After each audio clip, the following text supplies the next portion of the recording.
I'm nervous, I'm not gonna lie. Oh no. Okay. OMG, she... Oh my god, stop. Well... okay, you know, let's just rip off the bandage. Let's just rip off the bandage. Okay. Okay. Okay. And 3, 2. Hello. Give me a minute. Give me a minute to process this. Oh my god. Hello. Hello. You guys know I asked you on Twitter if you would still love me if I was a bunny. And now... they got me. You look so cute with bunny ears. Aw, thank you. You can't even see me, so thank you for the empty compliment. No, I'm kidding. Is that Lee, Serina Maiko, famous cover singer of Fukashigi no Karte? It is me. It is me. You know what's so funny? So you guys are probably a little wondering, like a little confused, because I know you guys are trying to guess the cover song, and the first thing also. Okay, hold on. Let me back up a little bit. When you guys were trying to guess the cover song, the first thing that I saw was people being like, oh, I feel like it's Fukashigi no Karte, but it can't be because they already did that for a group cover. Well, there's more. I'm gonna just slowly work my way up, okay? They're like, she can't do that because they already did that for a group cover. Yeah, so originally what the plan was gonna be, because you guys know Fukashigi no Karte, the group cover came out around like the time where I was like moving. Wine bunny. I know. I could get rid of the wine. Or maybe I can't.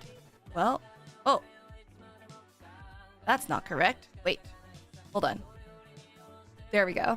There we go. Gotta have some modesty, okay? That's not what gets rid of the wine. That gets rid of the wine. I was right. But we're gonna need the wine. So, oh, nope, don't spill it. With the outfit? Oh goodness, I know. But yeah, so originally the plan was gonna be that since we're doing, okay, hold on, let me back up a bit. Since we're doing a group cover of it, we're gonna do a thing where I would record the whole thing, because when you try to layer all the harmonies and stuff, it's really important to get the timing correct. And originally I was supposed to just kind of record the whole song so that everyone can kind of record over it so we can match up all the timing for the harmonies. But I was stupid. And it took so long for me to get the industry standard sound quality. Also, hold on, let me adjust my camera really quick. I want to make... Oh, I guess that's the best we can do. Well, in that regard, yes, to celebrate the Fukashigi no Karte song release, I'm in the bunny outfit. I don't know how much of it I can show before YouTube gets mad at me, but I thought it could be fun, you know? We haven't had any V4 Bunny Girl events, so I prepared this. Apparently I have arthritis or carpal tunnel or something because I physically can't put my arms down, so I'm gonna be making a peace sign the entire time. Yeah. Did anyone bring me carrots? I actually don't like carrots, especially steamed carrots. I only like baby carrots. I don't like steamed carrots. I don't like when they're mushy. V4 Bunny Girls. Honestly, if enough people beg for it to make it happen, V4 Bunny Girls could become a reality. But the parking. Let me give you guys the full visual here. So let me just back up entirely. I'm just gonna show a little bit and then I'm gonna pan the camera back down because it's not my most modest outfit, but it's I figured, Virgo, no, stop that. Oh no. Is this who we are? Is this who we are? This isn't about this. It's about the song release. Which reminds me, I want to make the chat a little bit bigger. There we go. I feel like there's less going on visually today. I don't know what it is. Maybe I should have had a graphic on the right of me that's just oh, new song release. That would have been the smart thing to do, huh? Yeah, that's not me. I don't do smart things. I really love it. You look super cute and adorable. Aw, thank you. Thank you. I'm calm, I am pure. You guys are pure. This is Sarmy. We're not sus over in the Sarmy. Alias, hi! So cute. Ah, thank you, but you're cuter. Oh, that reminds me. So, you guys saw the title of this kind of after party / bunny girl Zatsu is you want to hear some bunny noises. Do you guys know what sound a bunny makes? You know what sound a bunny makes? Because you know how, like, in, like, school, they'll always tell you, like, oh, pig goes oink oink, or dogs go bark bark. But what sound does a bunny make? Pyam pyam? No. No, actually, I had a rabbit, and they honk at you. So, like, biblically accurate bunny noises right now will just be like... Is that doing it for you? I'm sorry. That's the yeah, they honk. So bunnies, they're not really vocal creatures. They'll honk sometimes out of like excitement or anger or like fear, but they also will stomp when they're angry. So they'll just be like I remember, oh my god, my rabbit would get so mad at me 24/7. She'd just be like thump thump thump thump. Or if I try to pick up any of her toys that she was playing with, she would honk at me. It was very disrespectful on her part.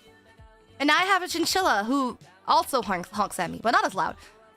I think when Mochi gets like frustrated with me, it's like a gentle noise.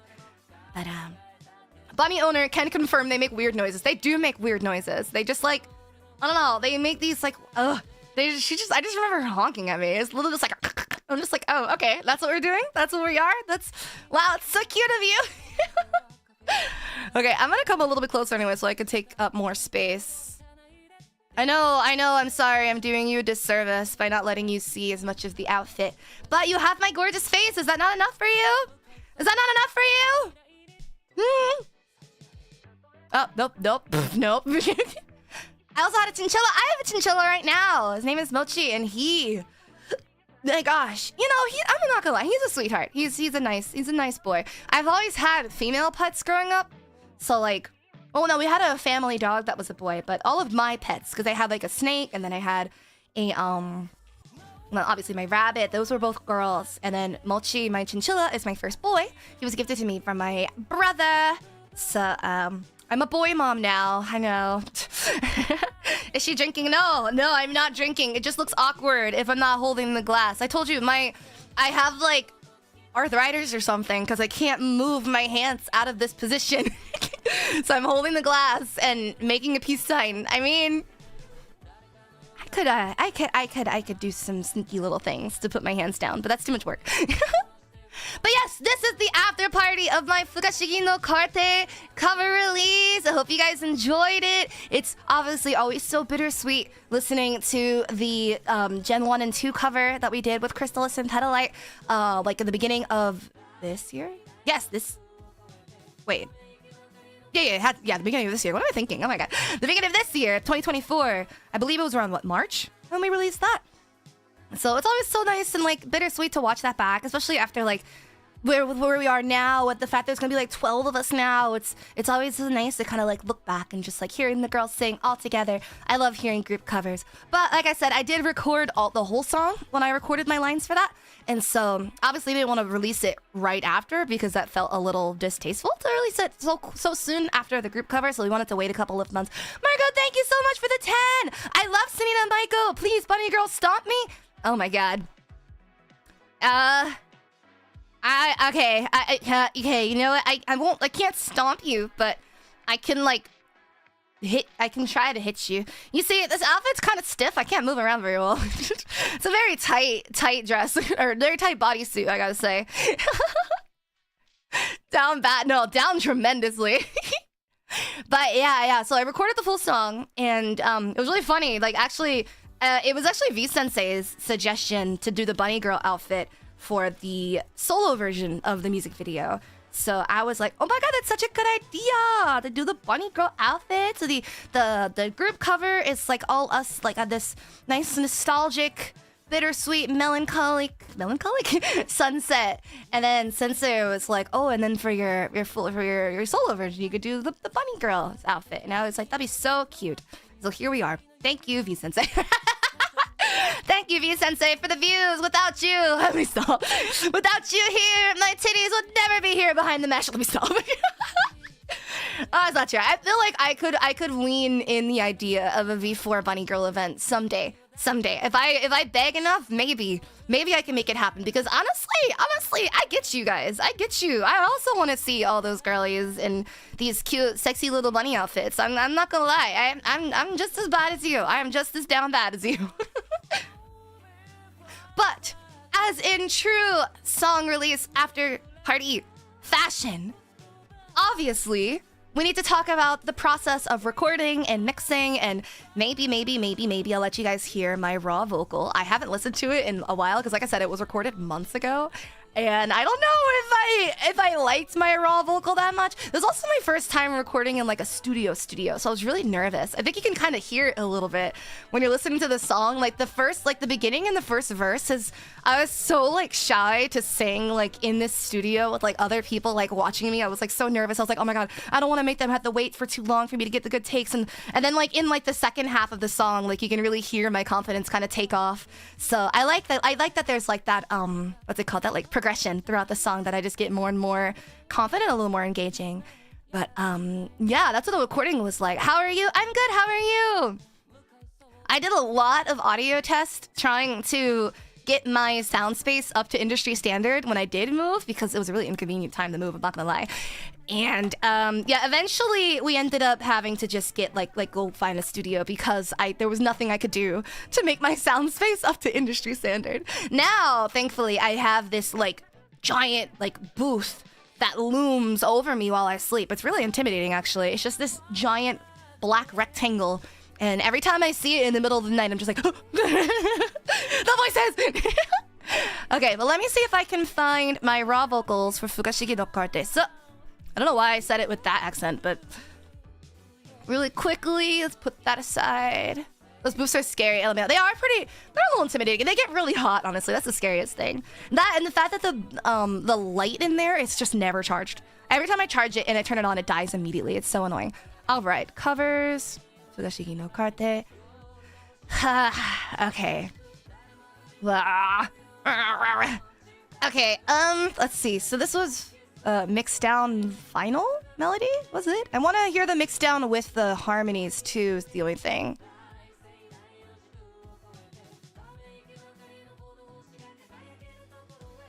And also, all the backing vocals you hear in my solo version are me, by the way. I did all of them.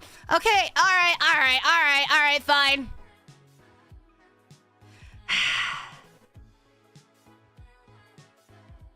I might have. There were a lot of takes, by the way, so there might be some places where we ended up going with a different take than the final mix.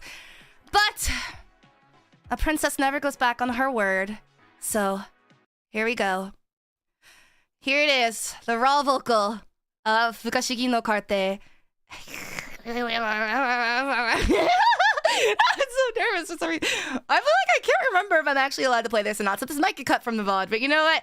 Those of you who are watching this live, you guys are part of the elite society of people that are gonna hear my raw vocal. I'm always so shy about my raw vocals, because I'm really adamant about prioritizing style when I am recording something, because to me, I know that like pitch can be corrected fairly easily. You can't really add style as easily. So a lot of times when I'm like trying to go for a good take, I prioritize style more over pitch accuracy. Style and timing, because timing's a little more annoying to touch up. But so yeah, there might be some off notes here. Forgive me. Forgive me. There we go. Okay. Okay, here it is, the raw vocal. It's so quiet.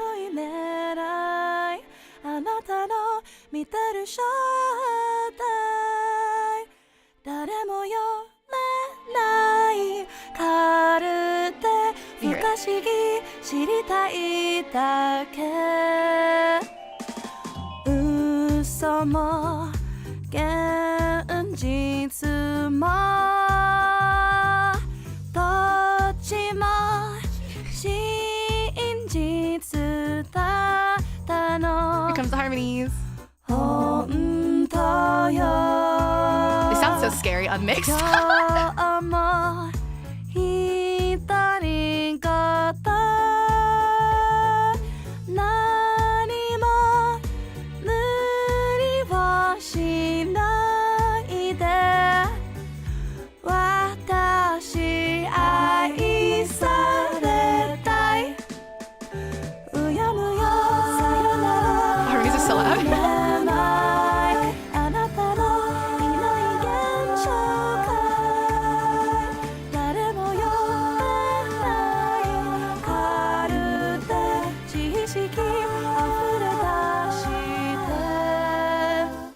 Gotta say, I was trying so hard to sing in like a smooth, quiet, gentle tone. This was outside of my comfort zone. ことを世界像はいつも噛み合わないの痛くて毎夜願い事何も疑わないでまさに溶け合いたい It's a little smoother たわいないわからない理由存在あなたと残す後悔誰も読めないカルテ不愉快繰り返して It's always so awkward sitting here while this plays. Anyone new coming in? These are the unmixed raw vocals from my cover. Woohoo! 正しい夢は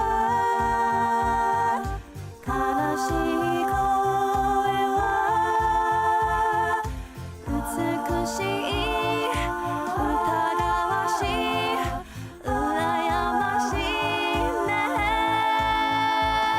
どれ語れない眠れない鎧狙いあなたの似てる正体誰も読めないカルテ不可思議知りたいだけ終わらないことはない遠い未来あなたとまたぐ境界誰も読めないカルテ思春期傷口胸の内不可思議知りたいだけ Okay, so that was the raw vocals of everything. So the melodies, the harmonies, and everything like that, backing vocals. I did see someone ask to hear the isolated harmonies. I think I do still have that actually because I have all of the takes, like every single take, all the tracks and everything like that. I also want to mention that the other thing that like came with because this was a recording for a group cover was I had to sing the chorus in a way that would blend well with other people. So I didn't stylize it as much as I usually would. Again, not necessarily a good or bad thing. I think it's just, I don't know. You guys know I have a very textured, stylistic voice. I like to kind of add like extra like unique flares to things like that. So trying to sing a little more straight tone was honestly, it's a skill that I have from like my choir days because I know how to blend with a choir and everything like that. I was in choir from like middle school and high school, but it definitely sounds a little, I don't know, to me it sounds a little plain to hear like me, how I would sing with the group as a solo. I think, the only reason I even, the only reason I recorded the whole song is because it was going to be used as like a reference. I had to sing it very like straight tone, very like simple, very consistent. But, sorry, my throat is like being weird. But I think if the circumstances weren't that I was recording it for a reference, I would have stylized the chorus a lot more. But regardless, I still like the way it came out. I think it's a pretty different sound for me. Do you know how many takes it took? So many. It was not all one take. I usually record things like by like segment. I used to record things literally like I'd record the whole thing and then I actually still kind of do this things this way when I like on my own, but like I'll record the whole thing and then like I'll go through and like re-record parts. I remember like when I was recording stuff in high school, I was such a perfectionist. I would literally go back and like do it like sentence by sentence, like sometimes record like a singular word and like piece it all together. But now I'm trying to get better at getting good takes, like longer takes, because when you keep breaking up the audio like that, it makes it a little harder to work with in terms of mixing, because like you have that like the stop and like the beginning and the endings of different tracks and takes and stuff like that aren't always exactly the same in terms of like volume and texture and background noise and stuff like that. So trying to get like all of like a take like what's it called? Trying to get all of the phrase at least. Can make it choppy. Yeah, it makes it choppy. Trying to get all of the phrase at least in like one like long take sounds better overall. And I think I'm getting a lot better with that too, actually, because for this song, the way we chopped it up was we did the intro, the first verse, and then the chorus, and then the second verse and the chorus, and then the bridge, and then the outro, like the chorus to the end. So it was like still long-ish takes, but what we did was we recorded each segment so many times, and then we could kind of like piece together like different phrases from within each take that were better. Because like there were some places where like maybe I was a bit more stable, but I wasn't as stylized, or I was too stylized, but like the notes were right, or like things are like just like I don't know. There's a lot to consider when you are working with vocals. And that's why, I mean, I don't know if I'm like a credible enough person to self-proclaim this about myself, but that's why I like to consider myself a vocalist, not just a singer, because it's the same with like you guys know our first ever V4Mirai group song Mirai. In Mirai, there's a part during the bridge where I'm doing these like backing vocals, and the tuning was actually done in a way that made it sound like really robotic. And at first I was kind of like, oh, but I don't want it to be robotic because then people are going to think I can't hit that note. But then I was like, you know what? I'm thinking about this as a singer, not as a vocalist. Your vocals, and not everyone needs to be a vocalist, not everyone needs to be a singer. To me, what defines a vocalist from a singer is a vocalist is someone that is able to look at their voice as just another instrument, not just like a spotlight, not just like some like the main event, like they're able to use their voice and look at it and like build layers and like really look at the like add extra depth and atmosphere to a song, and being very, very mindful of all these different things that come into play. So like diction, tone, dynamics, texture, rhythm, and like freaking like pronunciation. It's the same as diction, whatever. Like and like to like think about they keep all these things in mind while you're singing.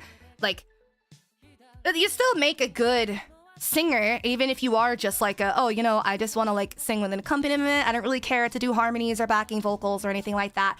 But I feel like a true vocalist is someone that can like listen to the music and hear all these like can just like break down all of these different vocal layers, and that's something I like to do. I do a lot of layering in my music, even in like with just like the melody line. Like I'll usually do like double or triples at least for the melody line, because I know how important it is for the mixer to be able to like pan that side to side and like give it like a much more fuller sound. And then of course when it comes to like stacking harmonies and like adding like whisper lines or like different types of like singing, like doing more than just singing. You're vocalizing. You're not just singing, you're vocalizing. If you're singing, you're good for karaoke, but you may not be able to really pinpoint all of the vocalization needed to really enhance a song. And granted, not a lot of like more mainstream artists, I suppose, really have to do that, because a lot of producers can actually just add those backing vocals and like artificial harmonies on their own. But I think that I really, really like the way my organic harmonies sound. However, there are definitely times where I think artificial harmonies just match the vibe better of the song, especially for like electronic music. I think it just makes it a lot cleaner and a little more subtle for the harmonies. I think if you want your harmonies to sound more like warm and fuller and like stand out more, then organic harmonies are the way to go. But if you're like doing like a more like cool, chill, like electro pop type song, then artificial harmonies, especially because they'll be like just like exactly, they'll be really, really consistent with your melody line as well. But yeah, I'm rambling. Oh my gosh, I want to see if I can pull up the I want to see if I can isolate the harmony. So let me get this.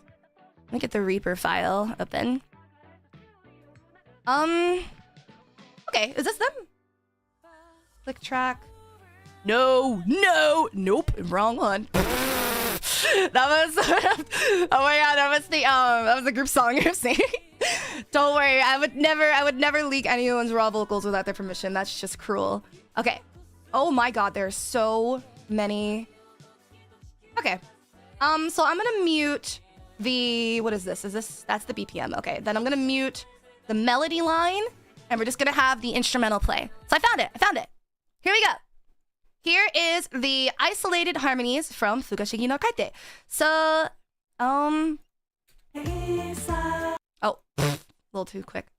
So I'm just gonna play the melody up until it goes into the harmony, because we'll go back.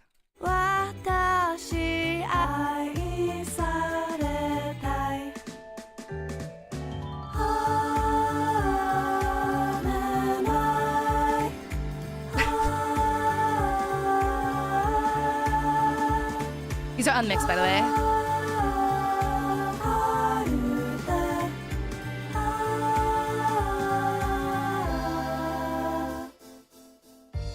Actually, I don't think I've ever listened to the harmonies just by themselves. They sound so goofy. Oh, by the way, harmony tracks. This is 1, 2, 3, 4, 5, 6, 7, 8. Oh shoot, I lost count. Ooh, hold on. 1. Okay, so it goes from 23 to 38. 15 different takes for all of the harmonies because we wanted it to sound like a big choir. So I just record. Jump scare. So I had to record a bunch of different lines with a bunch of different textures. Like some of them are like or like very forward resonance, backward resonance, like more or less diction, just like something to make it sound like a big natural choir, except it's all just me.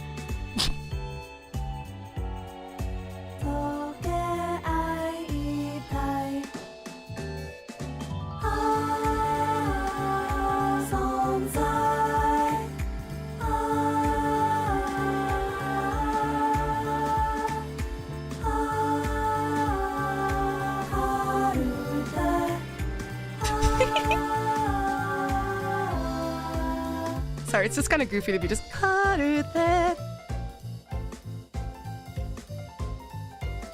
Okay, here comes. I'll let this last part play out because it's really nice.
Those are the isolated harmonies.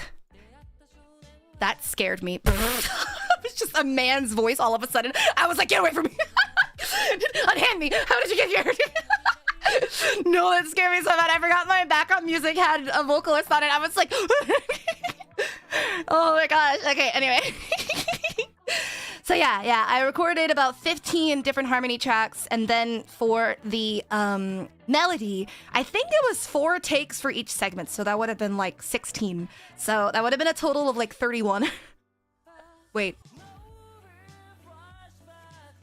Yes, 31. Yes, wait. Yes, 31. 31 takes, separate takes. So yeah, it was a lot. And that wasn't even like, obviously there were some takes in there we just straight up wouldn't use. But again, it's like the importance of having all of those takes is so that you can add more like depth and get those doubles and those triples and even like quadruples to pan left to right in the background and like just really like enhance the overall vocal quality of the song. Worth the effort. I know, I always feel like my song, like, I always feel like the final project of a song sounds so much better when you're able to add more layers and stuff. Ichijo Corp employee, thank you so much for the 5! Thanks for sharing all the effort you put into the coverage. Oh, it's one of my favorite Annie songs, and your cover does such justice. Ah, thank you. I'm glad you like it. What else could I share with you guys? I feel like usually these for these after party, these song release after parties, I like to have some sort of odd gimmick planned. But today, unfortunately, I feel as though I don't really have as much planned. Also, I'm gonna get a little closer. Nobody freak out.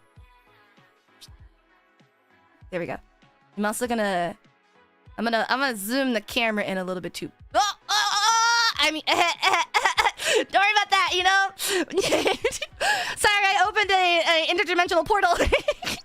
That's my fault. My fault. My fault. Don't worry about that. Don't worry about that. Don't worry about that. It's nothing important. It's nothing important.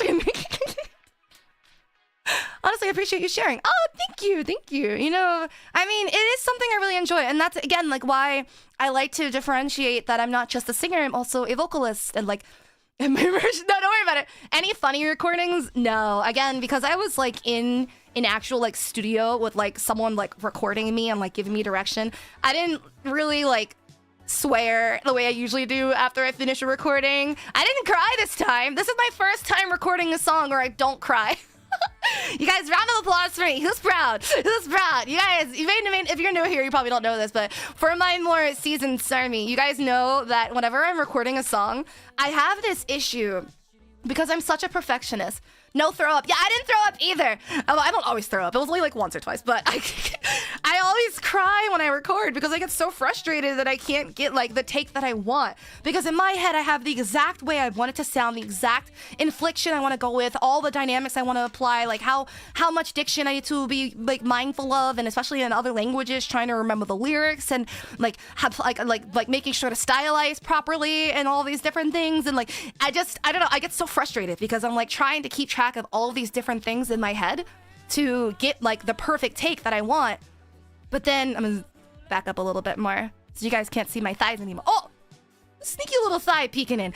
But I get so frustrated because I'm just like, dang it, like maybe I got the pitch correct and the timing and the words, but I didn't get the style, or I got the style but I didn't get that swell or that dynamic or the slides or anything like that. It's like it's just so many things I have to get like perfect all in one take. It's so frustrating because you can't just like sing it all and then add add the pitch quality you want. I mean, you can with like mixing, but I try to make the job, like my mixer's job, as easy as possible. So I don't want to just like record some scuffed ass vocal one take and send it in and be like, you're fix it. Like I want to give my best performance. Because the other thing is, a lot of people will say that like, oh, it doesn't matter if you're a good singer or not because like people can just pitch like this, like auto-tune, blah, blah, blah, auto-tune will solve all your problems. Auto-tune can't add style, at least not in a way that matches the way it would sound like if you actually are a good singer.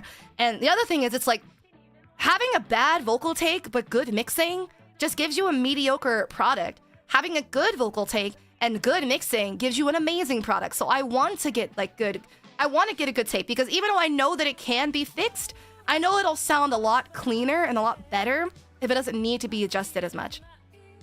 And that's why I prioritize like style and timing over things like pitch, because I know that like pitch correction isn't as complicated. I mean, it's complicated because even pitch correction can be really difficult to get like down to a science, but it is at least like on the list of things that I'm checking off of what makes a good vocal to me. Pitch is definitely one of the easiest things to fix. So the relief of finally getting it is so intense versus the struggle of getting there. No, literally. And that's why like a lot of the times I'll have to end up like just continuing on and like singing the whole song and then going back to fix things. Because a lot of times like it's really hard to get a good take within like the first like 30 minutes to an hour of recording anyway, because your voice isn't fully warmed up.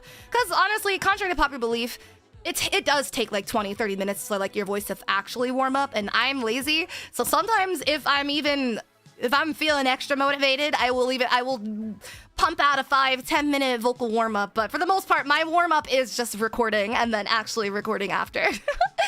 Make sure to follow Serina on Twitter. Yes, go follow me on Twitter. Thank you. As well as my other social media. YouTube, and you're on it. I'm sorry. I don't know why I thought I had other social media. I mean, we got Discord. Go join the Discord today, and you too could become Alias's ghetto boyfriend. Do you have? No, I do want to get back into posting on TikTok though. I used to post on TikTok like a year ago, and then I haven't done it in a while. I feel like TikTok isn't what it used to be though. TikTok doesn't like VTubers. But thank you, Crimson. But now that we are here, are there any other questions or things you guys would like to see in regards to the Fukushiki no Karte cover release? And maybe I can give a little taste of whatever future music projects might be on the horizon. Oh, I'm kidding. Guys, I'm the Dancing Princess musician of V4. Of course there's gonna be future music at some point. But you're not getting any leaks out of me. Album? Girl, I wish. I wish. I mean, maybe it'll be a little easier to work on it now that, like, summer is finally coming to an end. And you know, it's funny, I'm like, oh, con season is finally over, so I'm gonna have more time, and then we're gonna roll into the holidays.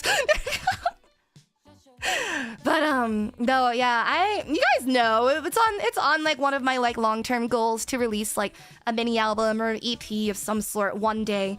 I just still write music. Serina Christmas R&B album. Oh my god, that would be so slay. That would be so slay. I would love to do that. I would love to do that. Oh my god. I want to do that so bad. But you know what? Maybe what I can say. Any updates on the See You Again collab perms? See you again? Collab? Eh? Am I being stupid or no? I'm blanking entirely. Wait. See you again? Like the It's been a long day. That's See You Again? Wait, am I missing something here? Wait, what is the See You Again collab perms? Is that something I mentioned before? Or is that some sort of event that's happening? Forgive me, my brain cells, as you know, it takes a lot of bleach to get to this color, okay? So my brain cells are at the mercy of my hair color. I don't know. Yeah, I don't know. I'm so sorry. But if I remember, I'll try to give you guys updates on whatever I can. But she forgot. I'm sorry. I don't know what do you mean? I feel like what did I say?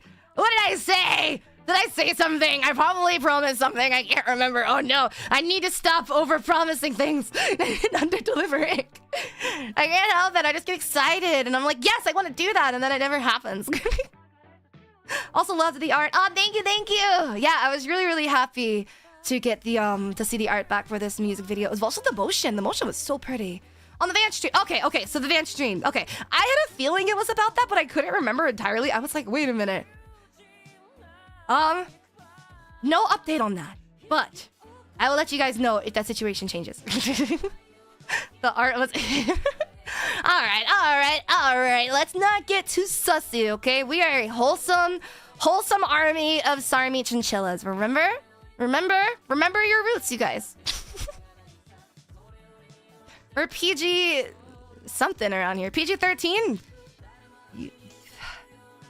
I feel responsible if I say that, actually. I feel like I'm not PG-13, but you know, I don't know.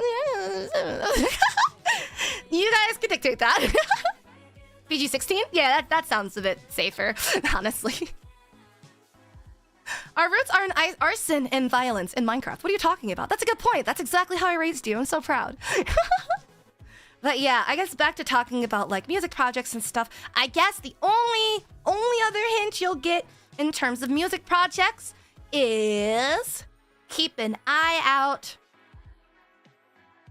in other places. That sounds so suspicious. No, I just mean like it's like it's a drug deal. Like, you better keep your eye out when you're down in the. No, just, you know, keep your eyes open because you never know. You never know when a wild Serina might just appear, you know? So that's all the leaks you're getting out of me. Other places. Sensei, I think Serina's doing something sus. Nuh-uh, there's nothing sus going on around here. Stop lying on my name. Stop trying to frame me. They're not gonna believe you. It's your word against mine. And I'm royalty. So who do you think they're gonna believe? Oh my gosh. Okay, so back to Fugashigi no Karte. Yeah, it was really, I felt really bad, but I felt like I was kind of leading you guys astray when I was like, oh, guess what the cover is gonna be? And everyone was like, well, it can't be Bunny Girl Senpai because they already covered it. And I'm just sitting there like, they don't know which Bunny Girl Senpai. I am the ultimate bunny girl Dai Senpai. Of course I was gonna do a solo version. Oh yeah, mother, I'm cheating on you with other blondes. Not sorry. You know, that's an interesting statement that you've made entirely of your own free will. Oh yeah, mother, I'm cheating on you with other blondies. Not sorry, XOXO.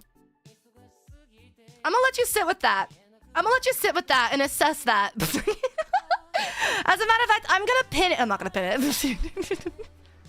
I should pin that. I should pin that in shame. I should give you the pin of shame. Oh, yeah. Oh, look what you've done. Oh, you know what? Actually, what I should be doing is talking about all of the updates. There's so much happening this week. So, as you can see, running across the top left, we still have our V4Mirai first anniversary merch of Petalite, Crystallis, Lunalia. I don't actually know if that's gonna have an expiration date. I don't know if there's like an order period for that, or if that's just like 24/7. So don't clock me on that. But if it's still available on the website, go get it. Like, look at that adorable little monster. Don't you just want to punch it? And you can also get that adorably, fashionably stylish, gorgeous, professional idol signature keychain right there, as well as that cute little button. And then on Spotify and other music streaming platforms, we've got Neon City 143, Butterfly Dance, which is my second original song.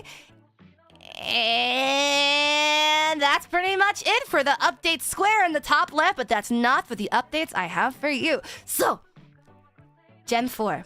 Let's talk about it. You guys have tried to squeeze information out from me about Gen 4 since forever now. And I have done a really good job of not leaking anything. So, a round of applause for me. Round of applause for me. I have not leaked a single thing. I was so good. You guys tried it. You came into my streams when they weren't announced yet, and you were like, Gen 4, Gen 4. And I was just like, I don't know what you're talking about. Look at me. Look at me, businesswoman. Look at me, businesswoman. No, I gotta how to keep my corporate secrets. So professional.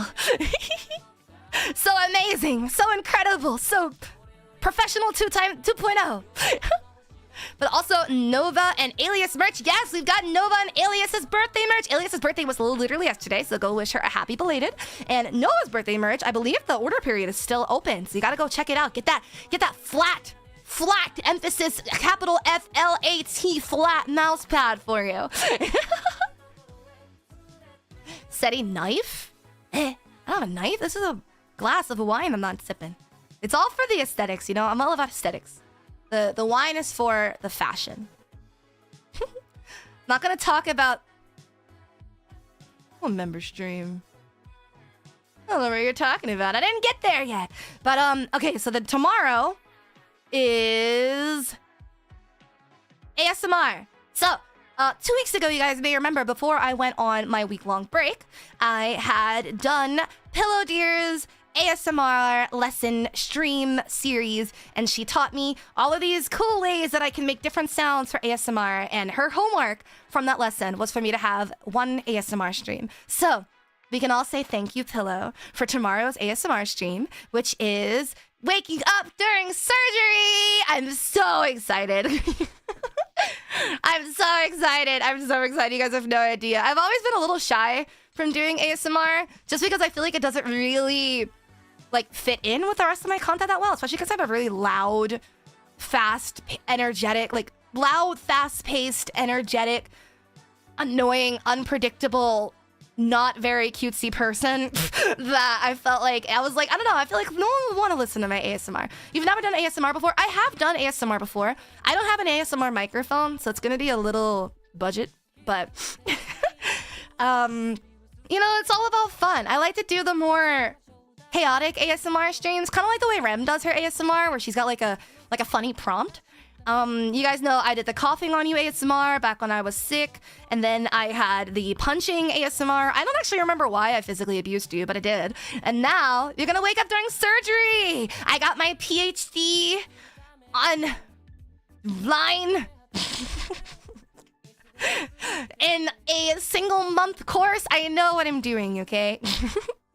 I have you here scheduled for a appendix removal. Okay, I definitely know where the appendix is, and I know that I will be removing all of the correct organs. Looking forward to it. Also, the yandere ASMR. Oh yeah, that's what the yandere ASMR. I think that was the shapeshifter one too. Was that ASMR? I think that was ASMR. Was that roleplay? I don't remember. She got her license online. No, yeah.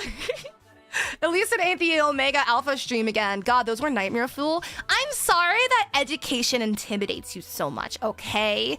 There's nothing scary about knowing about the Omegaverse. All right. Let's be mature here, okay? It's all it's you know, there was nothing intimidating, nothing to be afraid of. It is an entirely educational stream. Very, very important media was covered there. So, yeah, I don't think you should be super... There's no need to be traumatized by the ABO stream. Not at all. Mother City, I swear to God. What did I do? Don't let her do it. I missed that stream. You keep this up, I'm gonna pull out the diagram and start talking about Omega Anatomy again. But no, this is about my cover release after party. So we're gonna keep the focus on that. No, Mirko, no. I already did the 4-hour lesson. We are not talking about ABO anymore. Not today. It's my special day. Oh, my tail fell off. Wait, which one is it? I don't want to accidentally take the top off. Because I think it's this one. Yep, okay. This mesh top does come off, and I feel like it's a little too revealing, so I'm gonna keep it on. I'm editing that stream so far. Actually, that's so funny. Oh, wait, I'm too high up. Hold on. There we go. Just a peek of thigh. You don't get to see all of my thighs, okay? It's not very say-so. I can't do that. Gosh, guys, I've got a brand. But yeah, with the, can you show us the full fit before closing? I did. I mean, that's pretty much it. Oh, I also have some socks, some thigh highs, but other than that, that's pretty much it. Some thigh highs. There. Here's the full fit. Happy? 3, 2, 1. Okay.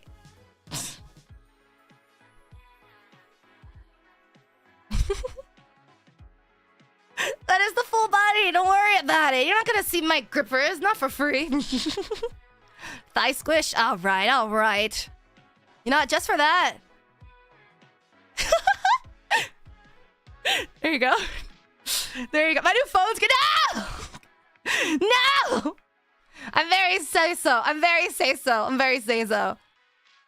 It's why I gotta be modest, you know? I can't be showing off too much. Can't have my whole army on camera. I'm sorry.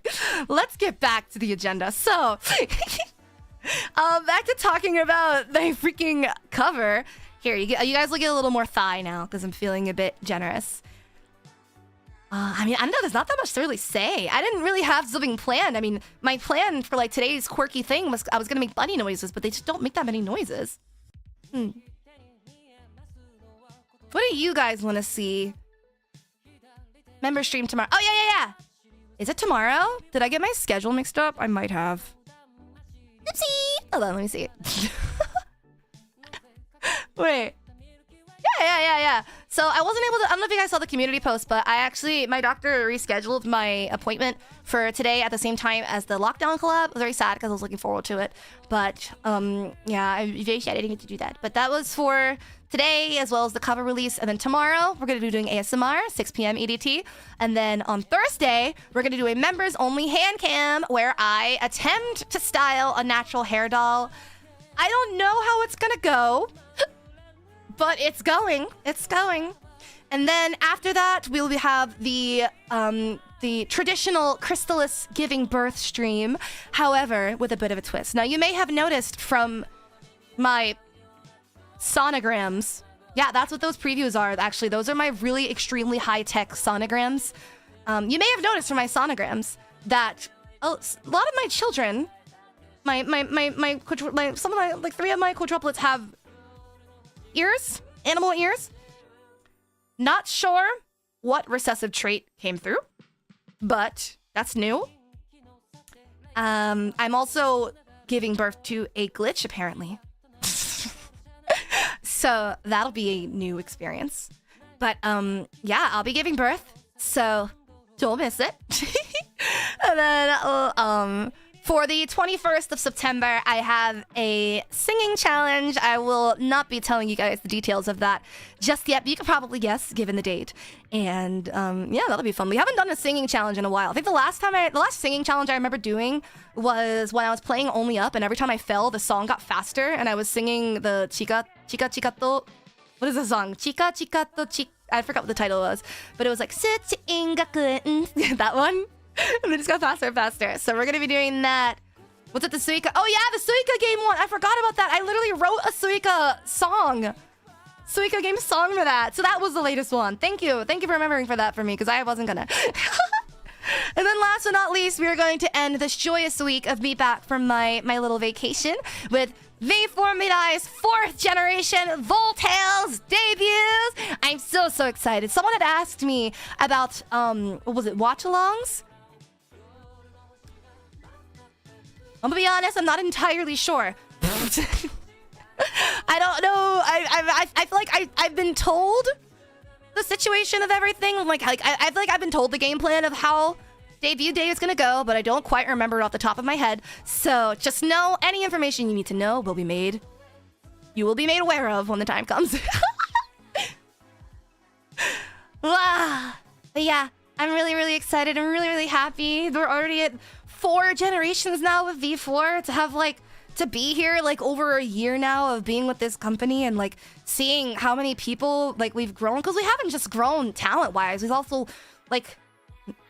we expand in so many other ways too. So I'm just it's so heartwarming to see, and I'm so excited to have more babies to bully.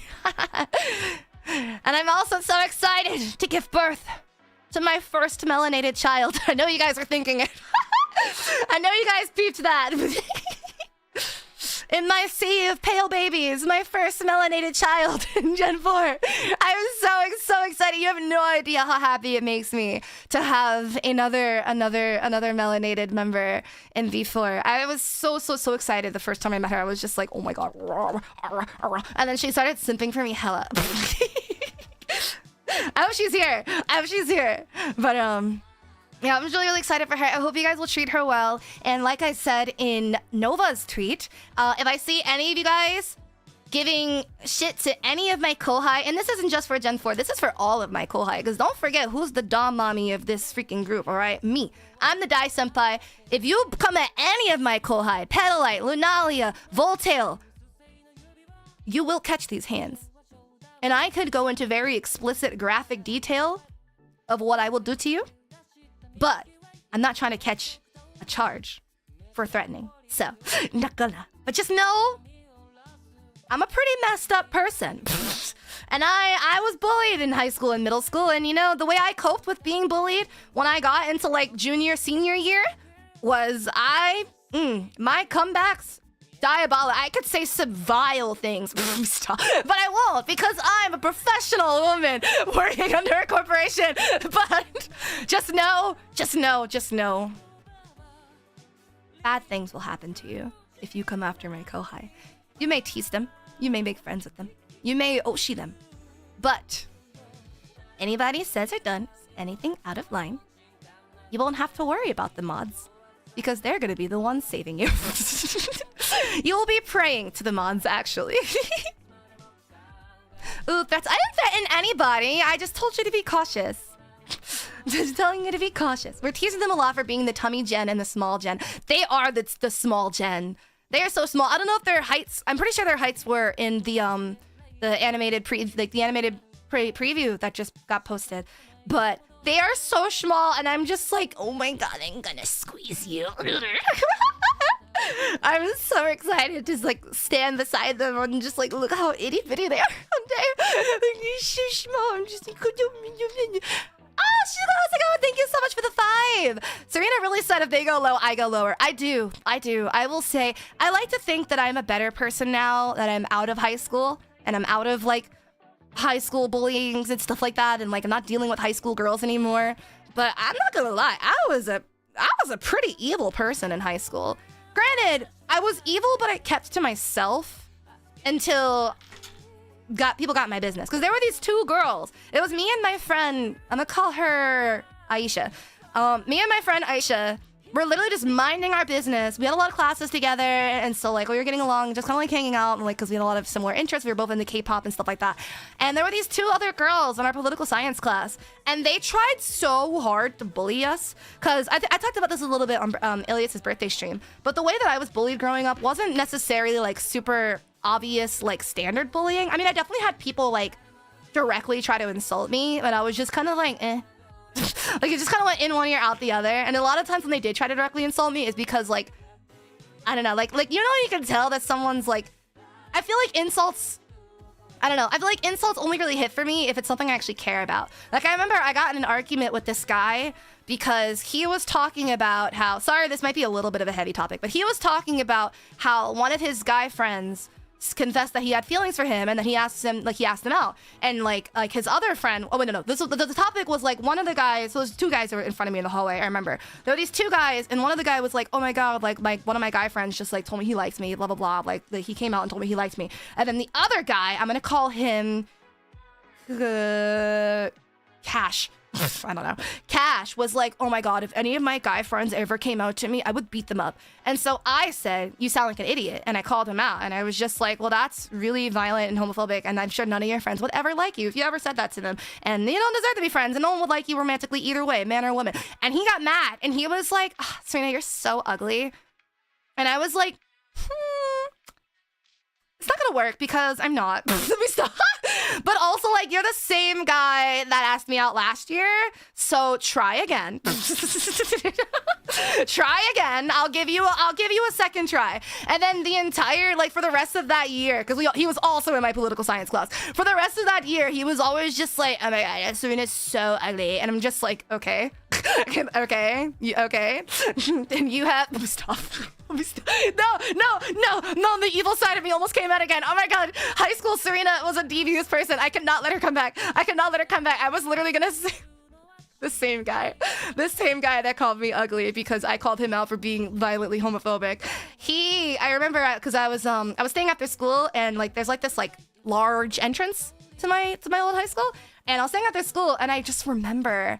Granted, he is the victim in this situation because this was a grown woman. However, I do remember this grown woman coming to our school. And I say grown, but I think she was like in her 20s or so. But we were like teenagers, so like we're minors. This grown woman coming to our school, and she smacked the shit out of her. And they just got in this screaming match because he got her pregnant. Sorry. So... just saying, when they go low, I go lower, because he may be trying to call me ugly, but at least I don't got a 25-year-old baby mama storming my stuff. No, I'm a better person now. I'm the better person now. I'm the better person in the situation. I'm the bigger person. I mean, I hope that he is doing well right now. But yeah, so don't mess with me. Tell us more. I could gossip so much about my high school life. Oh my god, I want bad Sari on my side. I mean, I will say I'm a pretty what's it called? I'm a very, I don't want to say combative, but I'm very confrontational. I feel like I meet a lot of people that are like, oh, I don't like confrontation. Confrontation scares me. I am the type of person where if someone has an issue with me, I want you to tell me, and if I have an issue with you, I'm gonna tell you. And it did make quite a few people around, like, growing up a little intimidated by me, I'm not gonna lie. But I was also like, I'm also very careful the way I say things, and like the way I talk to people, I'm very mindful of the language I use. I never ever want to like say something purely for the purpose of like hurting someone. If I'm gonna say something hurtful, it's with a purpose. So even though I'm confrontational in like a, well, what's going on type way. Exie, thank you so much for the 2. Bad Siri ASMR, please. Oh my god, bully ASMR, where I just no, I just harass you guys and just be like, wow, nice piss roots. Stop. Oh my god, your eyebrows look great. How long have you stop? Oh my gosh. I wish I could remember the way I read this girl to filth. The same girls, there was 2 of them, by the way. So these 2 girls, and then me and Aisha in political science, and then obviously Cash. I want nobody cared about him. Nobody cared. Like, he's just sitting in the back of the class trying to call me ugly and nobody cares. But those two girls, it was always like the most petty things where they would like they would like stare at us and like start laughing, or they'll like whisper about us, or they'll point at us, or they'll just like directly be like, oh my god, she looks so stupid, or oh my god, can you believe she's wearing that, or oh my god, can you believe I can't believe she just said that. So me and Aisha, they would say the most like tame insults in an attempt to bully us. But by the time I'd gotten to like junior, like, senior like year, both of us were very jaded, hurt people. And I can't remember the things that we said to those girls, but I shut them up real quick. And oh god, I'm you know, I'm not gonna lie, I'm not proud of the person I am. I definitely believe in being the bigger person. However, I do remember, and this is not me condoning violence, but I do sometimes think back of when I was in middle school and I was like, dang, I should have just beat that girl up. I should have just beat that girl up while I could still be charged as a minor. I should have taken advantage of it. But that's not right. That's not right, and I would never promote that for anybody. But that was the type of person I was. She grew up in Tumblr. Don't mess with her. I didn't grow up with Tumblr. I grew up on Stan Twitter. Tumblr was like middle school. Stan Twitter was me in high school. Middle school me, I was so aloof and stupid. Like, I was struggling emotionally and mentally and stuff, but like, I was so oblivious to when people were making fun of me, because I had the type of people making fun of me that like the girls that kind of like would like baby you and like infantilize you and like look at you as like a pet of some sort. But oh, Connor, thank you so much for the sticker. Thank you. And honestly, I thought they were my friends, like those girls that like will be friends with, like pretend to be friends with you to like make fun of you behind your back.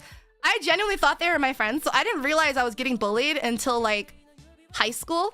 But by the time I'd gotten into high school, it was less bullying and more just mean girls trying to be mean to literally anybody that wasn't also a mean girl. Because that's the main thing I picked up with high school.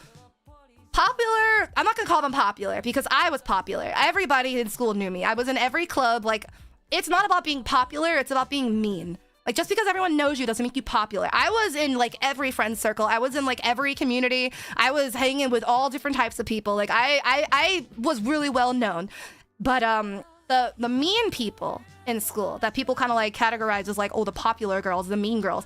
The thing that differentiates you and them is just, it's literally just that they want to talk shit about people. That is the only thing. And if you show that you're A, friends with other people that they want to talk shit about, or B, you just don't engage in talking shit with them, they're gonna just start talking shit about you. And I know because it happened to me. Like, I remember when I was in like, it was the worst in theater, honestly. Like, theater, drama club, that was the worst. They were so freaking evil. And it wasn't even just girls, it was the guys too, honestly. But like, I realized pretty quickly that they were trying to like talk shit with me. And it's not even like the people they were talking about were my best friends, but like they were talking really badly about like these nice underclassmen, because I was like junior or senior at this point. I think I was actually a senior by this point. But like, they were talking like really negatively about them and just like making fun of them for no reason. And I didn't engage with it. I shut it down, and then they started talking shit about me. And I remember too, because I was gonna have my 18th birthday party, and I was like, I'm gonna invite everybody from drama club. And I remember hearing them just being like, oh my god, are you gonna go to Serina's birthday party? And you're like, I'm not going to that shit. And I was like, oh, wow. I invited you guys out of strictly polite courtesy. And that's how you treat me. Screw you. That's why you'll never get far. And that's why all of your friends are fake and they will abandon you at the first opportunity. But yeah, they really dictate whether or not they're gonna want to mess with you, on whether like that's literally like the initiation to being one of those like popular mean people, is you just have to be able to like shit on other people, which I didn't do. And like I said, like, I'm not gonna sit here and act like I was the best person. Like, I wasn't a saint, okay? Like, I can curse people out. I was a really angry teenager, but I didn't get off on like making fun of people unnecessarily, or like just being generally mean, because it was just a waste of my time, personally, honestly. Because yeah, I was in a lot of clubs. You guys know I was in all of the choirs, both full choir and all of the audition-based choirs. I was in drama. I was in GSA. I was in this other club. I forgot what it was called, but it was for like Black and brown students. And what else was I in? Marching band, jazz band. So yeah, I was doing too much, honestly, to revolve my life all around some stupid teenagers. Kids are mean, you were protecting yourself and others. Yeah, cause like, yeah, it's true. Cause I just like, I don't know, it just wasn't my tea. Did you do debate? Oh my God, you're so right. I did do debate for, in middle school though. I did debate for 1 year. I can't remember it that well. I completely forgot about that. Oh my God. I remember signing up for debate club too. Oh my gosh, I can't remember. But oh, I will say I'm a very headstrong, like strong, opinionated person, especially in high school. I was very opinionated in high school, and it caused some conflicts, especially in my political science class, because I remember, oh my God, you guys remember that guy Cash I was talking to you about? Okay, so more tea, I guess, from political science class. We're so off topic. Whatever. More tea. It's a school. It's back to school season, and we just did a school themed cover, so it's kind of on theme that we're talking about high school. But essentially, in my political science class, Cash and like these other guys had done an entire presentation talking about transgender women, and I'm sure you can imagine all of the ways that went wrong. 4 or was it 5? I don't remember. Just several homophobic, uneducated, transphobic asshole men doing a presentation. And it was so painful. It was so painful. And this, again, I wasn't the best person, but I did start a screaming match with these guys in the middle of class. My poor political science teacher. Thankfully, though, he backed me up a lot, actually.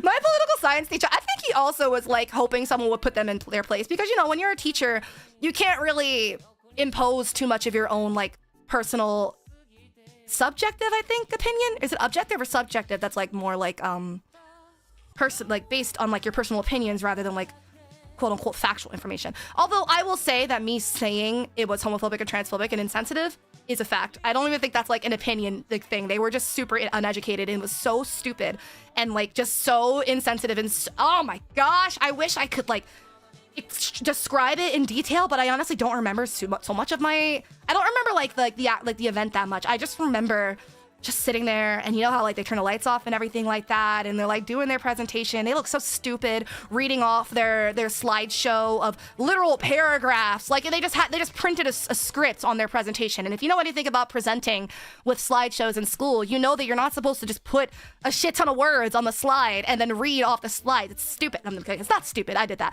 but it's only stupid because they did it. And God, it was just so pathetic because like the entire time they were like talking about these things and they were constantly misgendering different people and like different scenarios and stuff like that. And they would always like end up like snickering and stuff and like looking at other people in the classroom after they would say like a fact about trans people and like start like giggling and like just being assholes about it. And so I and Aisha was backing me up, got in this like screaming match with them in the middle of class.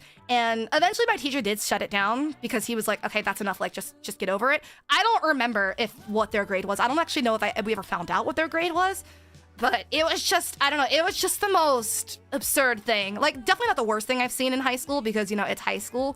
But it was just so blatantly disrespectful and it pissed me off so much. And so, like, I'm very much an outspoken, very strong, opinionated person. I don't like when people do stupid shit like that. I don't like when people have a very closed-minded, ignorant perception, but even more so, I don't like when people act on it. Because, like, you know what? If you're gonna be raised the way you are and you want to have your, like, prejudice against people, I can't tap into your brain and change the way that you think. But the second that prejudice starts leaking onto others and you're acting on it and it's affecting the people around you, I'm gonna run my mouth. You're gonna have a problem. Like, you're gonna hear from me. It pisses me off. Like, there's no need to do that. There was no need for it. And I don't know why they got that. I don't know why they got that topic. I wish I remember what my topic was. I can't remember, but God, it was just, oh gosh, high school. I don't miss it. What other high school stories we have? I feel like someone asked me about something so long ago and I completely forgot. I'm so sorry. There was, where is it? K-pop debate. Yes, K-pop. So me liking K-pop and anime, I had always liked anime since like middle school. I think even elementary school actually, because my older siblings, as you guys know, they're like 8-10 years older than me and they liked anime. So I literally just kind of grew up watching it. I don't know what my first anime was because I was a literal baby. But I was always kind of known as like the anime kid in school. I was learning Japanese. I was singing songs in Japanese. I was sitting in the back of the class drawing a single left eye. I was that girl. I'm not going to sit here and act like I wasn't on the dorky side. But then like I had gotten teased for it, but like for the most part, I just don't think they really knew what anime was at the time that well.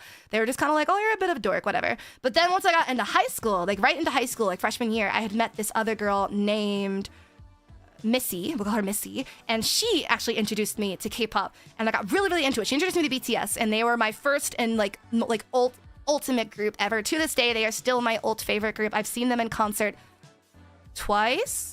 It would have been 3 times, but COVID canceled it. Did you like to draw anime? I did. I mean, I drew a little bit, but like I never really kept up with art, so I didn't do that much. I think I stopped drawing the eyes once I got into high school, but I was still in Japanese class because my school was really cool. They had like a Japanese program all the way from like 7th grade up until like 12th grade, so you can take it like as an elective. So like there was like Japanese, Spanish, German, French, maybe Russian, I don't remember, but there was a lot of language options you could pick.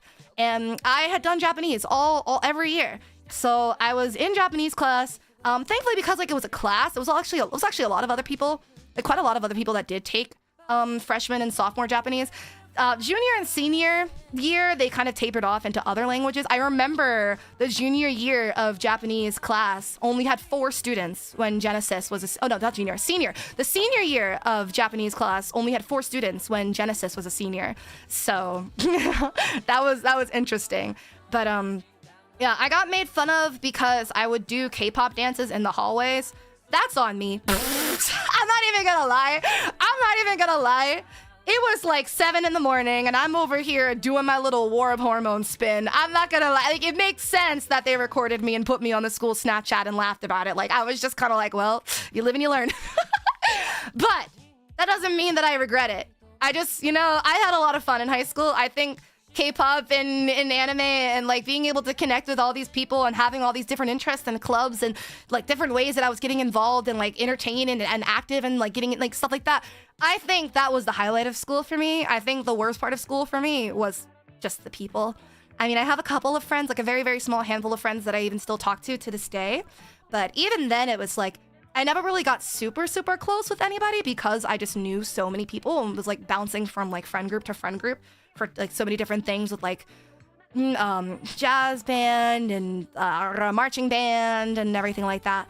So yeah, I mean, the people just kind of made it ass for me. Like the early 2000s, people were more judgmental weebs. It makes sense, yeah. Screw those kids. No, literally, F those kids, bro. No. Forget those kids. That's a better statement. Don't do that. Don't do that. No, but yeah, I don't regret dancing in the hallways. I know why they made fun of me. And I do remember when I first found out about it, I was like so embarrassed. And then I started a K-pop dance club and nobody joined. It was just me and my friend Missy. Jill of all trades, bestie of none. No, literally. Good God, I can blame so many of my problems in high school on puberty. Power of extrovert. Yeah, I was very extrovert. I was very social. So I just like kind of floated around everywhere. But yeah, I gotta say, high school, I'm not gonna say I had the worst experience because I definitely know people who had a significantly worse experience.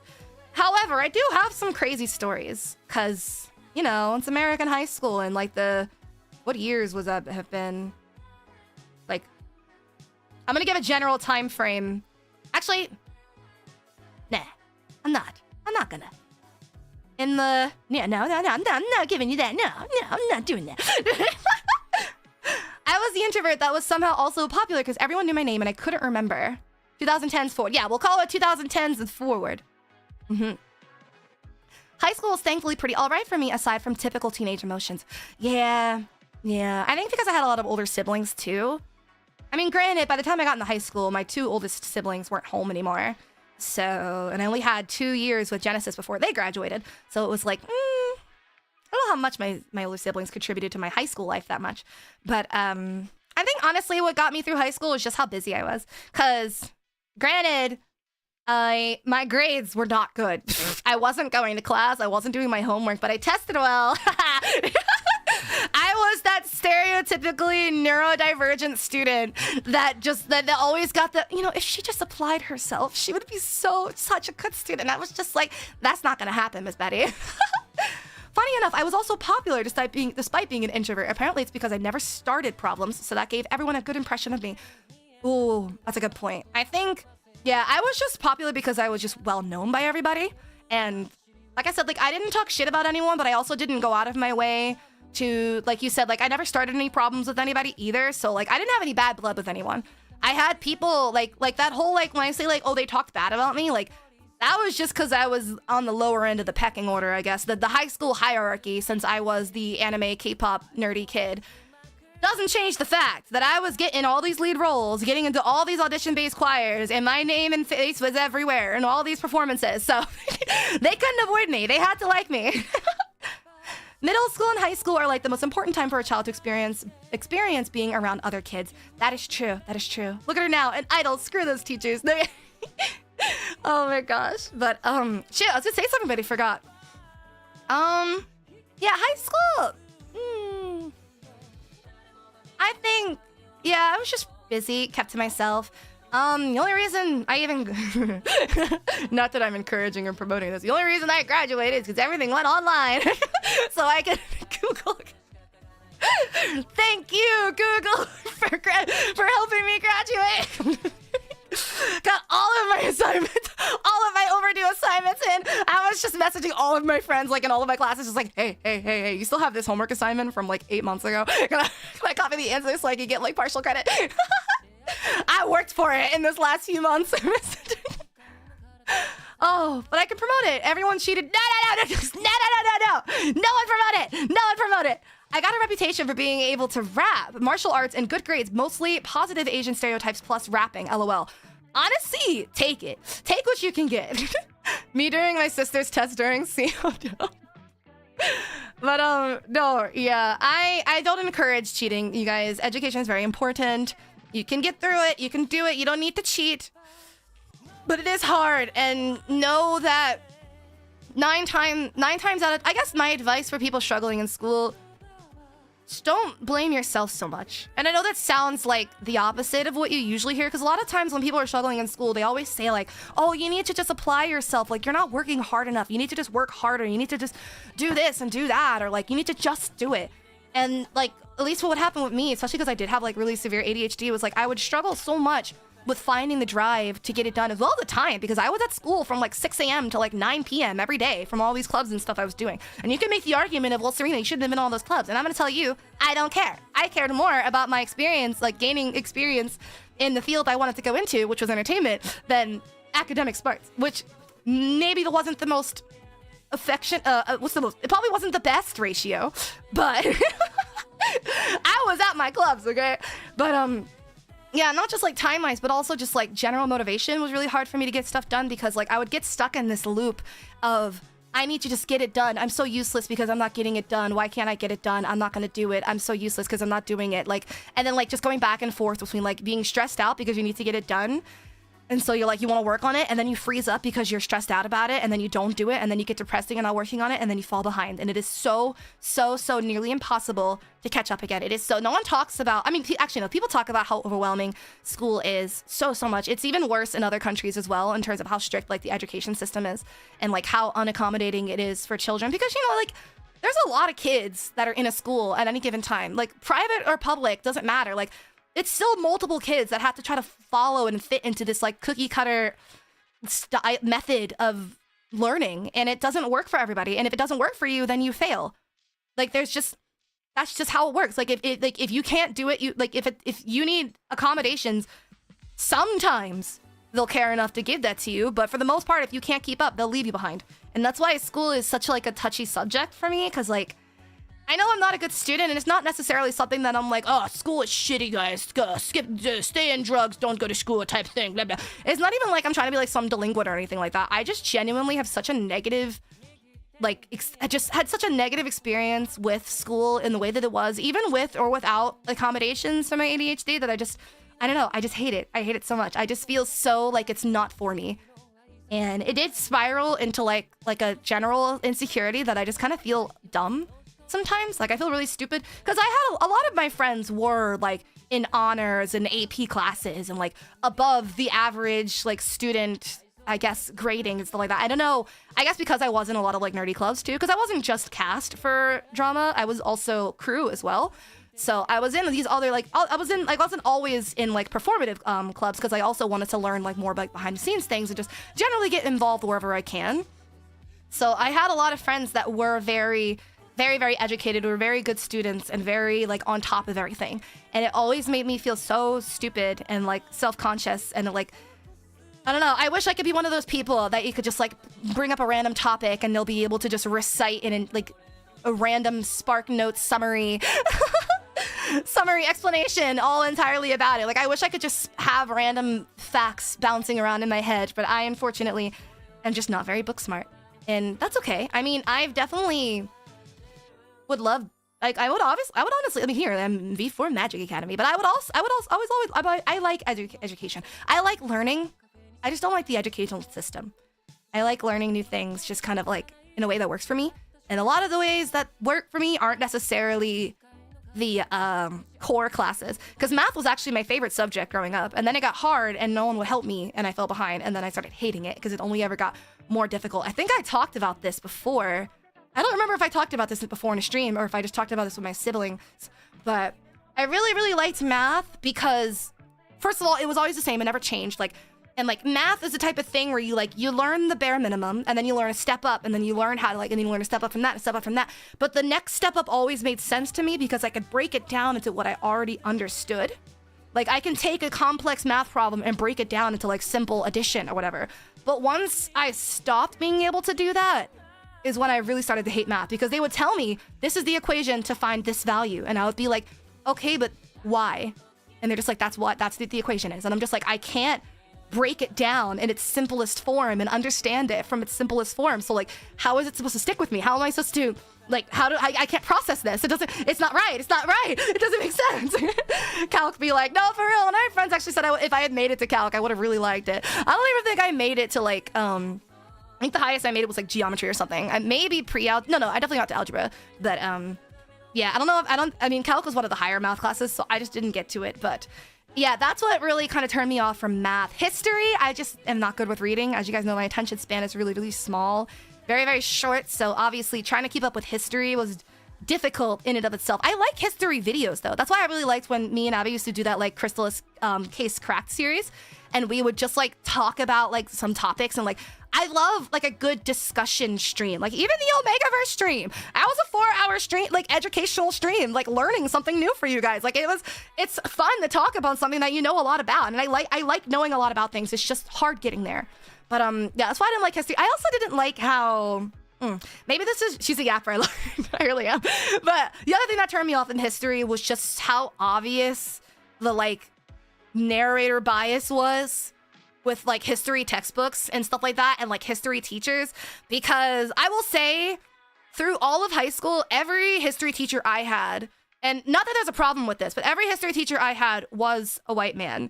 And again, there is no problem with that, but it was interesting because we're learning all of these things about all of these different, like, we're learning about like racism and sexism and all these different like minority groups and all these different types of oppression from like what is systemically seen as kind of like the top of all of that. And I don't know, I feel like that combined with how very blatantly biased the textbooks were just made me overall uncomfortable. Like, I remember in history there was this issue where we were reading a book. I don't remember what book it was. I think it was a fiction piece though. We were reading like a story, and it took time during like slavery and everything like that. And there were these like few white girls that were like, what am I gonna call him? We're gonna just call him Mr. We're not comfortable reading this book about slavery. Can we sit it out? And he was like, yeah, of course. And I was just like, you know what? I'm all for kids advocating for what they are and aren't comfortable with. However, I feel like he, at the bare minimum, I don't know, I also just feel like education's important, especially for something like that. And I feel like the fact that they were so easily able to just be like, I don't like the idea of slavery, it makes me uncomfortable, so I just don't want to learn about it. I was like, I I feel like they should have at least had like a follow-up assignment or some other way to have that education, because knowledge is power. The importance of learning history is to not repeat history. And I don't know, it just felt like for things like that, they were always extra lenient. Because there were also the kids that would like, you know how it is. Like if you're a person of color in history class, there were also the kids that would like look back at you and giggle when they're talking about like literal slaughter of your ancestors and stuff like that. Or they'll like there's the kids that like get really, really excited to read the N-word out loud when you're popcorn reading, which I don't know, my personal opinion, I feel like that could have been skipped. I feel like that wasn't entirely necessary for the curriculum, but go off, I guess. And I don't know, I just feel like history class as a person of color or as a woman or both, or as like LGBT plus, just like history at all as like any oppressed like community group, history class is just, I don't know, it kind of puts you on the spot a little bit, because I don't know, it's hard to explain, but if you are like a minority, you understand. But it definitely was like just not a comfortable class for me. So that was very low on my like favorite classes. I liked English actually. I actually really liked language in general. I liked English and Japanese. Probably I'm trying to think about what my favorite subject in school was. I liked Japanese, but I got so overwhelmed by all of the kanji quizzes, because we had a kanji quiz like every week. I couldn't do it no more. I was like, Sensei, please. She always knew when my stroke order was wrong, and I was like, how do you know? But I fought a lot with my teachers, LMAO. I will say, I didn't fight much with I did fight with some of my teachers, but not as much as I did with like students, because like I was a bit intimidated by authority as a kid. I would get into it with students, but like the second like a teacher was like, that's enough, I would be like, okay, like I'll shut up. But no, there were a couple times where I got in arguments with teachers, and I very vividly remember I got in an argument. This was in middle school, actually. I very vividly remember I got into a conflict with one of my teachers, and I also used to cry like really, really easily. Like I would cry at the drop of the hat, and I was arguing with her, and then because I was like arguing with her, like my favorite teacher at the time, I don't remember who it was, came over and was like, what's going on? And I got so scared about looking bad in front of that teacher that I started crying. But then the teacher I was arguing with was like, no, don't pay her any attention. She's just faking it. She's doing that for attention. She wasn't crying before. She's only crying because you came over here. And I was just like, but yeah, I haven't had the best experience in terms of like going back and forth with teachers. They're very much like, what's it called? They're unmoving. In terms, and a lot of my, like I said, like a lot of my opinions are a bit more subjective. So it's like, there's only so much I can really do against a teacher. That's why I'm like, I'm only gonna fight battles I can somewhat win. Because it's also like the worst feeling ever when like your teacher is like shutting you down, and then the whole class is like ganging up on you too. It's like, oh my god, that's awful. That was awful. But yeah, high school is not a good experience. But so yeah, if I had to rank them, bottom tier, history. No. See, here's the thing. Science could have been so fun, but we didn't really do a lot of like experiments or anything like that. It was all just reading. But I guess it doesn't have the same uncomfortable feeling and like narrator bias as history would. So I guess I'll put history and then science and then math and then English and then Japanese. Japanese was a lot of fun, especially because I was watching so much anime. And yes, I know, you can't learn Japanese from watching anime. However, if you are studying Japanese as well as watching a shit ton of anime like I was doing, that is immersion. That is immersion, which is part of learning a language, is being able to immerse yourself in it and hear it a lot. That spaced repetition of hearing words that you had like just learned the day before in a sentence, it is helpful. So Japanese was really easy for me. It was just the writing that was a bit difficult, but like in terms of like grammar and like vocab and stuff like that, like I was doing great in Japanese class. Good excuse to watch anime 24/7. No, yeah, literally my grades in Japanese started falling off when I got really, really into K-pop, because for some reason I like kind of bounce back and forth between like one obsession to the other. So I'm either really, really into K-pop or I'm really, really into anime. really hard to be really, really into both at the same time. So I had gotten really, really into K-pop, and I wasn't watching as much anime, and so I just wasn't really like getting as much review in my Japanese anymore. But I do want to get better with this, especially working with like a Japanese company and everything like that. I just feel like I have so many opportunities to have Japanese as a skill. So I need to start studying again, honestly. I watched 90 videos with my folks and a little bit of anime. 90s movies. Ooh. Nice. VTubers and streamers are great for learning JP2. Is that so? I feel like usually when I see like native speakers or like Japanese streamers, I feel like they talk so fast. And I know I talk really fast in English, so it's not even like they're doing anything wrong. It's just they talk so fast and I cannot keep up. Get Yae, Mari, and Mono to teach you? Oh, I should. I think I've asked Yae to teach. No, I asked her to teach me voice acting. That's what it was. Wow, we got so far off topic. Hi, Tim Rato, welcome back. Did you get to see the cover? Trial by Fire, yeah. But wait. Oh, I would have been so upset if this whole time you guys couldn't hear the background music. You can hear the background music, right? You would tell me if you couldn't, right? Right? Because that happened before when I was doing karaoke and everyone was like, ooh, acapella after...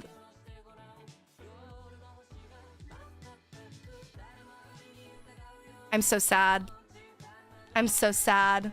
I'm so sad. There's been background music this whole time! Don't you guys do this to me? Don't you guys do this to me? Don't you guys do this to me? Okay, I turned it up a little bit. Is that better? I mean, for me, BGM is just something quiet. Like the goal of BGM in terms of volume mixing is like you're only supposed to hear it if I'm not talking. Except I never stop talking, so you can't ever hear it, I guess. Hold on, let me drink some water. My throat's getting a bit dry from all this yapping. Blech. Okay. BGM is got. Dang it! What do you mean? Is it actually? Or are you messing with me? I know it got a little quieter because the song's about to loop again. I'm not playing. I didn't hear music till now. Well, I just turned it up a little bit, so maybe it was just a little too quiet. But yeah, Jake. Wow, you think you're so funny, huh? You think you're so funny, huh? With your bald Vance profile picture. But yeah, I'm super, super, super excited for Voltail's debut, as well as their birth. And I'm so excited for you guys to finally meet them. They're all so sweet. And I'm not going to spoil any of their personalities just yet. You'll get your fill of them at their debut, but I say they are sweeties. They are my cutie patooties. Congrats on birth. Ah, thank you. I know I look good for a mother about to pop out 4 kids. Quality yapping covers background music. That's a good point. Thank you. I'm a quality yapper. Why do you think I stream? I cried so much. You cried? Why? Why did you cry at the birth? Huh? You already learned that they're all pretty easy to tease, so they'll fit right in. That is true. I got new victims to bully. Can't wait for the labor stream. Let's go. It's with a twist though, so don't forget.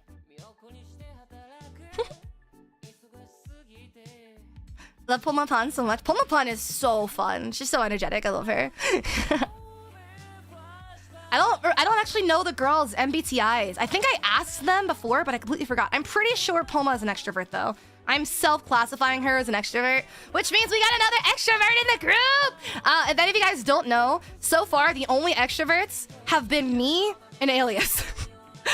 Everybody else is an introvert personality. So I'm really excited for Poma to bring us to 3 extroverts. Tim Rato, thank you so much for continuing your Siamese gesture training. I won't be born for another 2 months. Kicks you in the side. Ow! First of all, here are your punches for kicking me in the side. Pow, pow, pow, pow, pow, pow, pow, pow, pow, pow, pow, pow, pow, pow. Thank you. Placenta and V4Mirai online store went. Oh my god. Yes, you gotta find out on their debut. Let me stop. Placenta merch when? Oh my gosh, that should be like a keychain that's just like their placentas. Sari, Poma, and Alias collab will explode YouTube. No, we'll literally just never stop talking. Because you guys know me, I definitely have a problem of talking way too much.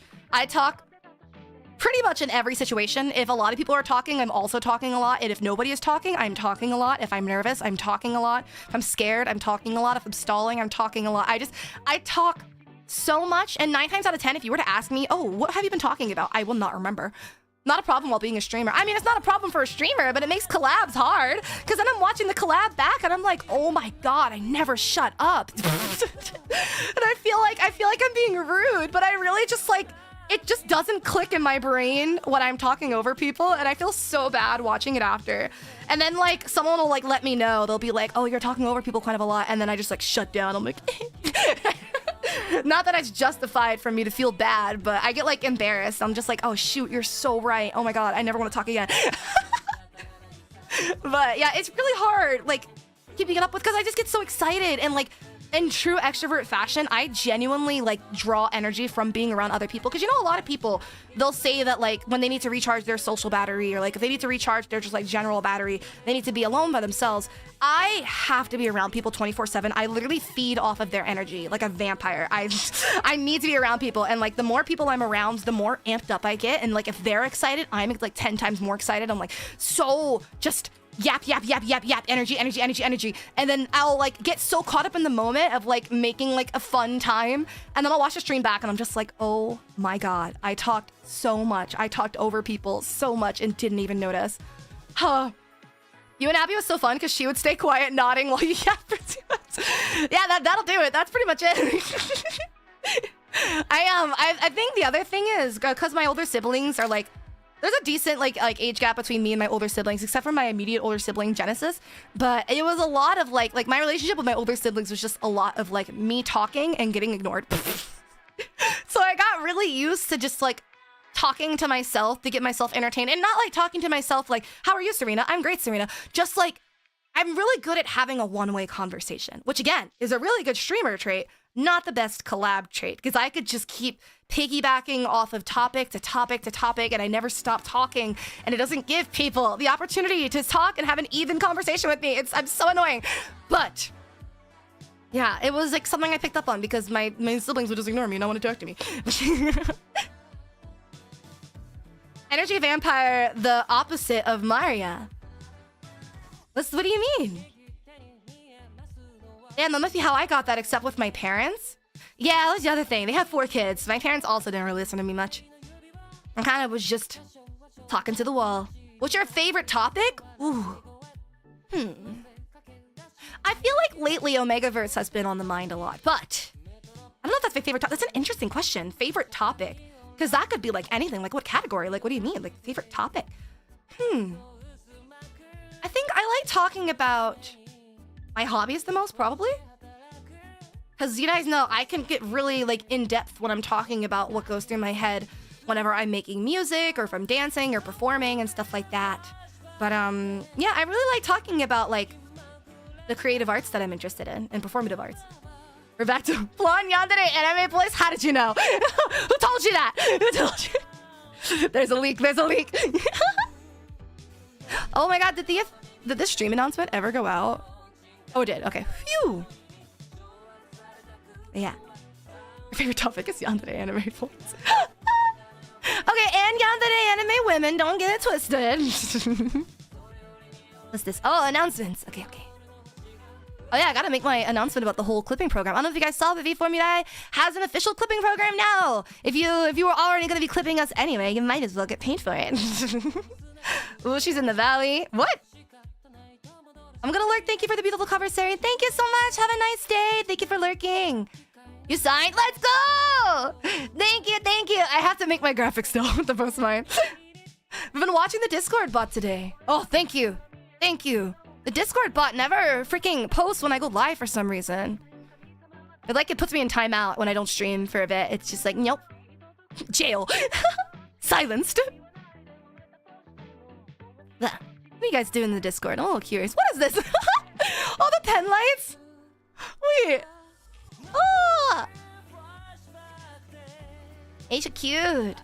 Had a tough time finding the cover. Yeah, I think that the preview raid went into the live stream instead of the premiere, but it's okay because you made it here. You made it here eventually. It happens. Well, let's see what's going on in the Discord. Oh, new message. Oh my god. I don't know, after Alias's birthday, I'm like scared to be like live reacting to the Discord during streams. You guys are chaotic. Wait.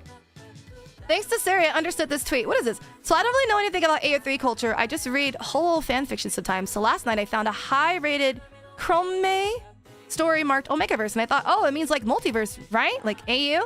It was not, in fact, like an AO.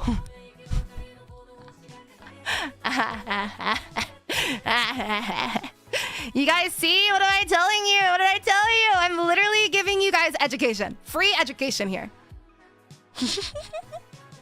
I am doing the world a favor. The Discord is fun. The Discord is really fun. I love the Discord. You guys are so sweet. Woo!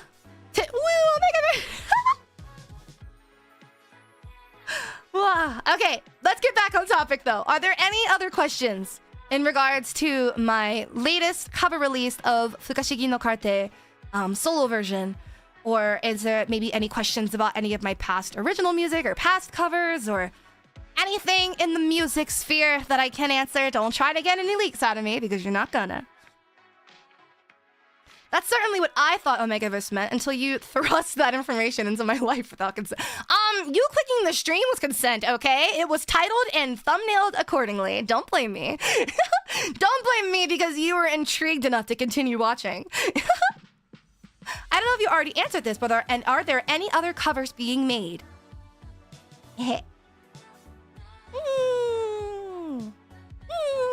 don't know. I don't know. You tell me. I don't know. Are covers getting onto other platforms? Honestly, I don't think legally we can put song covers on streaming platforms. So I'm gonna say with no for now, but it might change. Because if there is a way to do it in a way that's legal, I would love to have cover songs on streaming platforms. But I do know that the law can get kind of touchy there. It's a very gray area with that, so it's a little hard. Look at that smirk. Have you ever thought about doing remixes / alternative versions of your past songs or covers? You know how Giga makes remixes or some make acoustic versions. I would love to do, I definitely have thought about acoustic versions. I haven't thought so much about remixes. I remember when Butterfly Dance first released, someone had made a comment that was like, oh my god, now we gotta make the mashup of Butterfly Dance and Honey. And I was just like, I literally cannot imagine what that would sound like. They're just two very wildly different songs. So I don't know what a mashup of Honey and Butterfly Dance would sound like. But I think acoustic Honey or Butterfly Dance or like remixed Honey could be really cool, or like alternative genres. I think it could be cool, but also like when it comes to making original instrumentals, it does cost a lot more than doing like covers. So it's a little harder to make original music, but just it would be really cool. I think that'd be really cool to have like remixes and acoustic versions. I think if it's an acoustic version, I could probably do like a scuffed little amateur live like recording type thing, like live cover, where I just like play piano or play guitar and sing. But I'd have oh wow. I don't know, maybe I could do like a okay. Let me draft some ideas real quick. Where's my... Oh, wait. That's not it. Hello? Where is it? Oh, there it is. Okay. Acoustic or remixes. We'll see. We'll see what happens. Collab with DJ Mono. Oh my god, I would love to. Do you guys remember when she did that? I think it was at her debut, actually. When she did that DJ set with all of, like, the V4... Like, the V4 music at the time. I think at the time it was just Mirai and Playback. Was it? I think there was another song that was out. I don't remember. But point is, she did a DJ set with V4 music and it was so cool. It was so fun. And I remember when Mirai came on and I was like, that's me! Oh, what was that? Sorry, I was like, that's me! I don't know what that squeak was. Don't worry about it. Sorry, it's a frequency only dogs can hear. Mona's super talented. She is super talented. As a DJ and as an artist too, she's so talented. Scree! Yeah, Scree! Simon Scree! You just said Scree. No, I said that's me! I don't know. I tapped into my whistle register for some reason. Said he's Scree. That's the noise the bunnies make. No, boys, what? The noise that bunnies make is like a... That's my bunny noise. So if you click on the stream and you're like, you wanted to hear some bunny noises, here's some bunny noises. You know, I'm gonna cut the music actually, so you can get like ASMR bunny noises. Ready? Oh god, hold on. How did I? It's like you gotta like vocalize it a little bit. Hold on. Hold on. Wait, hold on. Wait, why is this so hard? Oh my god, trying to remember the noise that my rabbit used to make. Okay, like. Wait, no. Wait. Oh yeah, so there was also the sniff. I know, have you guys ever seen like how bunnies twitch their noses? It's so cute. Can I twitch my nose? No. But bunny noises are like, how do I replicate it? Oh my god. So bunnies, they have this like honk, snort type of noise where it's like, I can't emulate it though. It's like, I can't see what, wait, it's more of a snort though, like, I can't, it's like a vocalized snort, like, but like a little bit more like the, like category, like, wait, I can't do it. You have to believe me. You have to believe me. That is what rabbits sound like, I swear.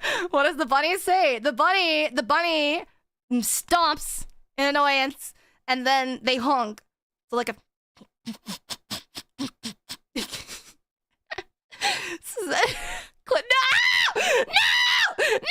Stop it! Stop it! Stop it! Not like this, please! Please! Whoa, too far back. Wow. You know, I have rights, okay? You can't just... You can't do this to me! No! No!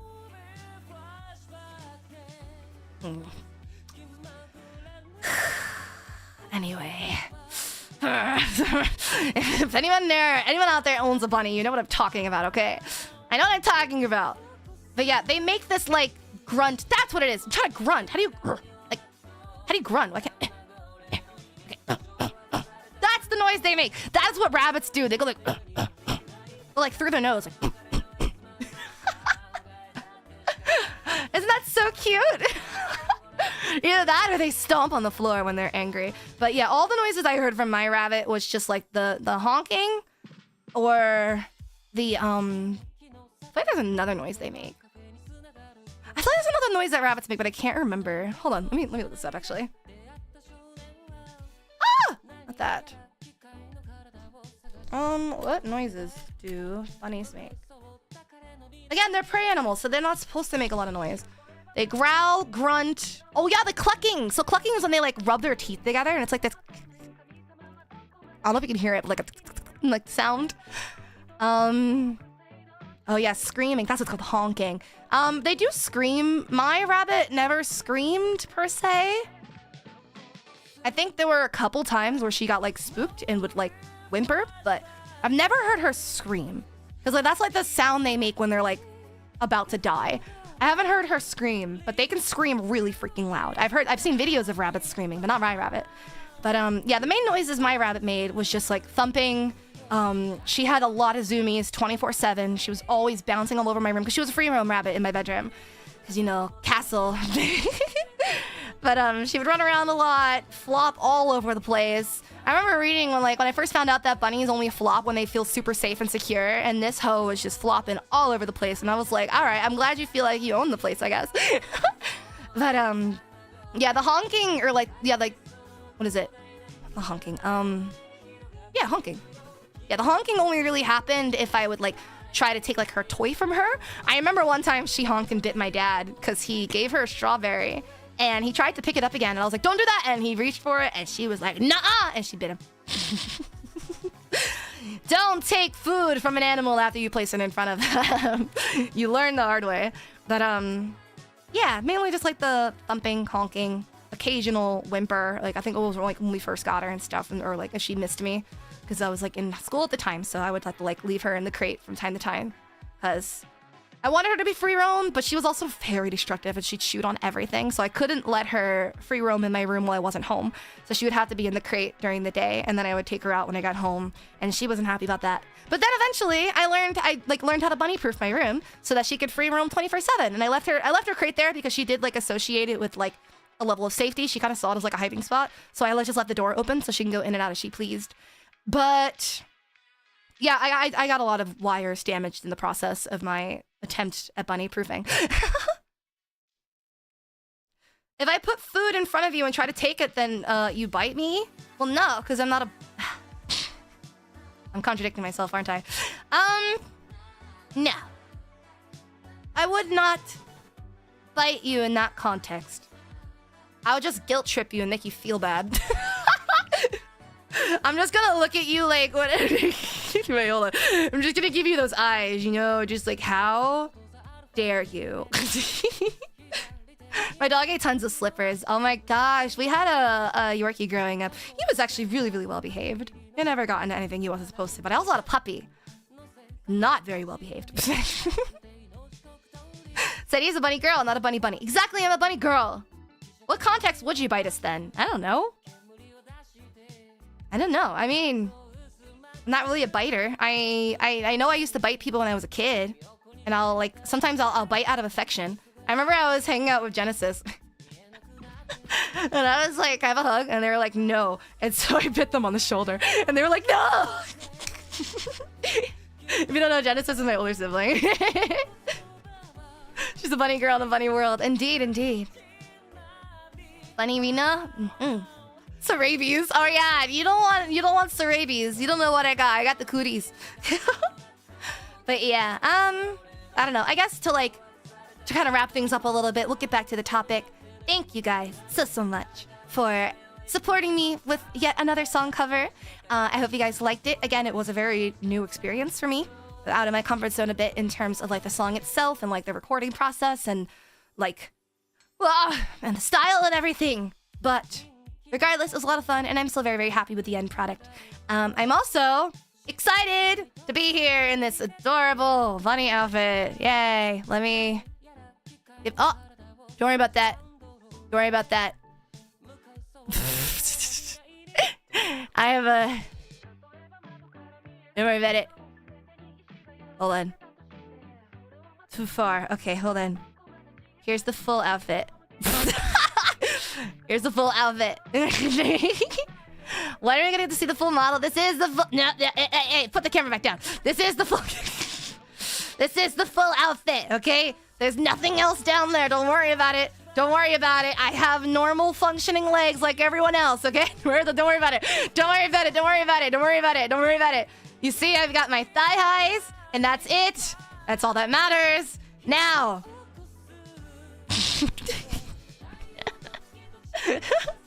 YouTube, mercy, spare this VOD, please. Serena's too pretty to die. Oh, thank you. I am definitely gonna have to murk the VOD a little bit because I don't think I'm supposed to play the instrumental I used for the cover. Well, I guess we'll find out. I mean, hopefully they just demonetize the stream as they do with all of my other streams, but let me stop. Any of my karaoke or any music streams even get demonetized, so I'm sure they'll probably just demonetize this one, but we'll see what happens. If you guys see it was cropped out, again, just know you're a part of the elite society of people that got to see and hear the raw vocals as well as the isolated harmonies unmixed. I wish I had the mixed harmonies isolated for you. Maybe? No, I don't think I do. But yeah. At least at least this one isn't being ended by YouTube in the middle of... That's a good point. I've only ever had that happen once, and it was very scary. And that's why I haven't done another React video ever. But one day, I would like to get back into doing those, like educational, streams. I just won't be able to, watch videos or react to videos or, show you guys, different music and stuff like that or examples, but, so it goes. Well, it's been an honor spending time with you today, Sarmi. But unfortunately, this bunny princess has some carrots to chew, so it's time I bid you adieu. Don't forget to like and subscribe to my channel if you like hanging out with me and you want to see more of my content. Whatever, it's scripted, I don't care. And I will see you all tomorrow during our ASMR Waking Up During Surgery stream. Now, don't forget to go check out the Fukashigi no Karte cover. If you haven't seen it yet, maybe because you were just like, you missed the cover and you wanted to catch the stream, go watch the cover now. And if you have seen the cover, go stream it now and prepare yourself for Voltail's debut. Okay. Now then. Bye-bye!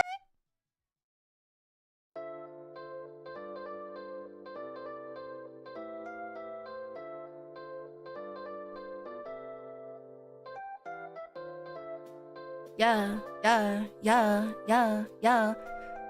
Welcome to the end credits message. Yeah, I bet you missed these. Rapper Seri on the mic. Gonna freestyle if I can just in time. Gonna do my best to make these rhymes and sing in time of the lyrics. Yeah, we rhyme. Yeah, enough words for this. It doesn't matter if I rhyme or not because the flow's the best thing. All I got, yeah. That was kind of pathetic, I know, but that don't matter because I am a vocalist. I'm not a rapper. But, you know, one day, maybe I can write a game-changing verse. Dang it, that was really close to rhyming too. Yeah, but you're probably wondering what the end screen message is. Me too. Just trying my best to match the beat for you. Bar. I got about a couple minutes left. I lost the rhythm. That's okay, because I'm here with my water bottle and I'm gonna make it. Okay, yeah.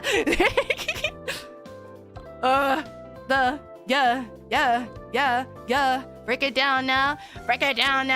Get crazy. Get funky with it. All right, here we go. Before the music changes up again. Thank you for being here with me today. Thank you for watching the stream. Thank you for watching my cover song release. Thank you for being there with me. It's so much easier to rhyme when I got enough of time to sing with the melody. It's so much easier to rhyme when I have the opportunity to slow it down to what I need. I don't know what to say anymore, but at least I'm going with the melody. Okay, bye. Let's figure out who we're gonna rate it to. Oh, we're going into Poma's debut stream, so go make sure you click notify me, because she's gonna be first, I believe. So yeah, we're gonna go to Poma's waiting room, and I want you to click notify me. And if you don't click notify me, I'm gonna drag your feet under the bed when you're not expecting it. You're gonna be like, man, you know, I used to be so afraid of the monster under my bed, but now that I've grown and matured, I know that's not real. It is real. I'm gonna manifest it, and it's gonna hunt you down, and it's gonna drag you under the bed, and you are gonna suffer. Cutely, of course. Yeah. Voltail debut!